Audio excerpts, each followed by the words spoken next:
পাহাৰ ভৈয়ামৰ সংগমস্থলীত এখন মহাবিদ্যালয়।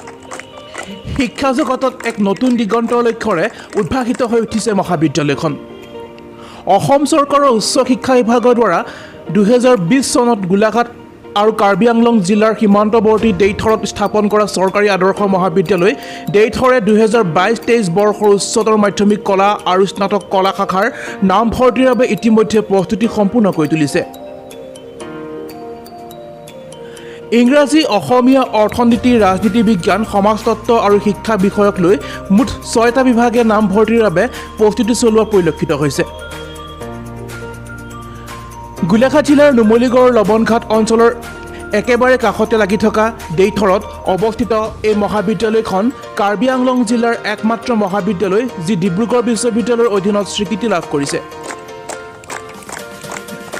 উল্লেখযোগ্য যে অনুশাসন, কৰ্তব্যনিষ্ঠা আৰু শৃংখলাবদ্ধতা আৰু নিয়মৰ নিৰ্বৰ্তিতাৰে শিক্ষাদান কৰি ইতিমধ্যেই মহাবিদ্যালয়খনৰ শিক্ষক শিক্ষয়িত্ৰীসকলে অভিভাৱক আৰু শিক্ষাৰ্থী সমাজৰ মাজত সমাদৰ লাভ কৰিছে।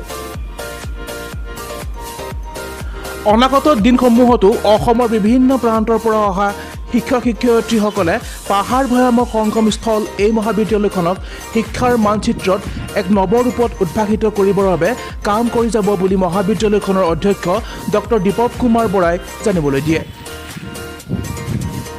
News desk report, Golaghat diary.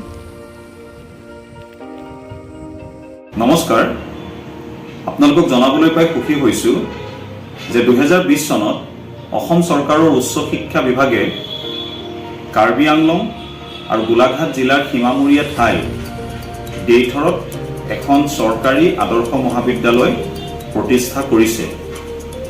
এই চৰকাৰী আদৰ্শ মহাবিদ্যালয়খনৰ নাম হৈছে গভৰ্ণমেণ্ট মডেল কলেজ দেইথৰ। এই গভৰ্ণমেণ্ট মডেল কলেজ দেইথৰত প্ৰাৰম্ভিক পৰ্যায়ত 6টা বিষয়ত ইংৰাজী, অসমীয়া, ইকনমিক্স, এডুকেশ্যন, পলিটিকেল ছায়েন্স আৰু ছচিয়লজি এই বিষয়কেইটাত উচ্চতৰ আৰু স্নাতক পৰ্যায়ত পাঠদান আৰম্ভ হৈছে।